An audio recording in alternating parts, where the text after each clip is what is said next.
हरे राम राम राम हरे हरे, हरे कृष्ण कृष्ण हरे हरे, हरे राम राम हरे हरे, हरे Krishna Krishna Hare Hare.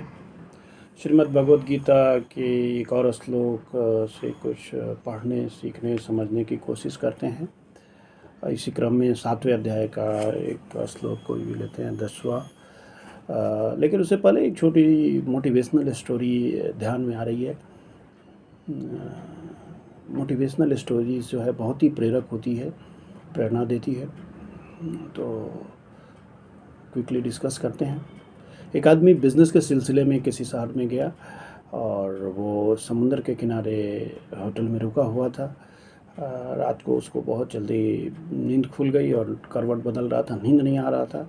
Window खोल के देखा तो ठंडी ठंडी हवा समुंदर के किनारे की आ रही थी और उसने सोचा चलो समुद्र के किनारे ही घूमते हैं, अभी नींद वैसे भी नहीं आ रहा है। गया तो टहलते टहलते थोड़ा दूर आगे बढ़ा तो पैर में कुछ टकराया, तो उसने उठाया तो देखा कि मखमल का एक बैग है और उसमें कुछ पत्थर जैसा रखा हुआ है। तो उसने सोचा चलो अच्छा बात है, पत्थर लेके और फेंकते हैं। और जैसे ऐसे ही होता है तालाब के किनारे, छपाक छपाक एक एक पत्थर फेंकते हैं। वो जो है फेंकते गया, बढ़ते गया, फेंकते गया, बढ़ते गया, फेंकते गया, बढ़ते गया। धीरे धीरे धीरे धीरे धीरे जो है ना, सूर्य की किरण फूटा और देखा जब उसके हाथ में एक पत्थर था तो देखा कि वो पत्थर जैसे सूरज की किरण उस पर पड़ा, बहुत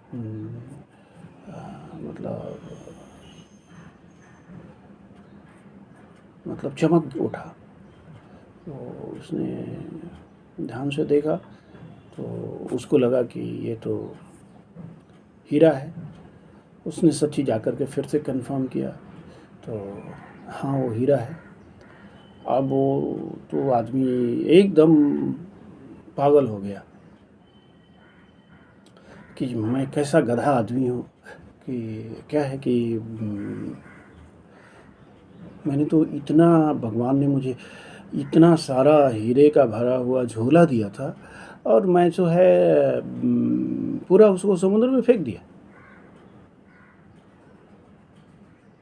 तो वो अपने पास, उसके पास एक बुजुर्ग आदमी था, उससे पूछा मैं क्या करूं।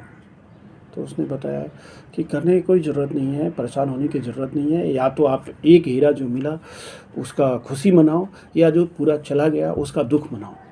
ज़िंदगी भी वैसा ही है। हमने भगवत गीता पहले नहीं पढ़ा, कोई बात नहीं, लेकिन अब जो जितना समय बचा हुआ है, कितना बचा है वो हमको आपको पता नहीं है, तो कोशिश तो कर सकते हैं। एंड वही कोशिश जारी है। लेट अस सी।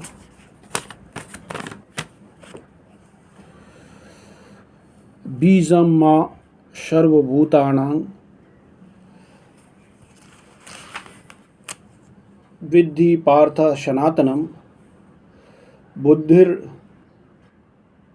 बुद्धिमतास्मि तेजस्विनाम अहम। मीनिंग देखते हैं शाब्दिक क्या लिखा हुआ है। ओ सन ऑफ प्रथा, know that I am the origin and seed of all existence. सभी का ओरिजिन भी हूँ, एग्जिस्टेंस भी हूँ, सीड भी हूँ। The intelligence of the intelligent, intelligent लोगों का इंटेलिजेंस भी मैं हूँ। And power of all powerful man, मतलब सभी शक्तिशाली का शक्ति भी हूँ। बीजम means seed, Krishna is the seed of everything, सबका बीज हैं। There are various living entities, movable and inert, साकार निराकार, birds, beast, men and many other living creature are moving, living entities, जो मूव होता है, इधर उधर चलता है। trees and plants however are inert, they cannot move, वो मूव नहीं हो सकते, but only stand.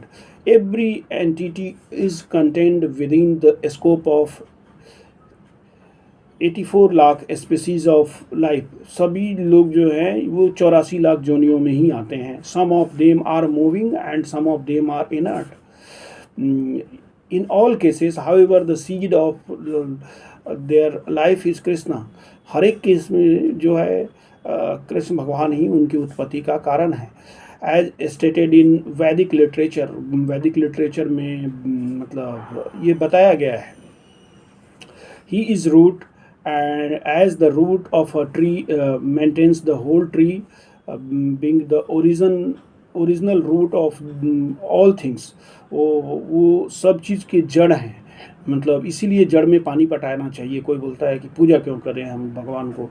अरे आप जड़ में पानी पटाएंगे तभी तो मतलब ब्रांचेस में, लीव्स में मतलब पानी आएगा.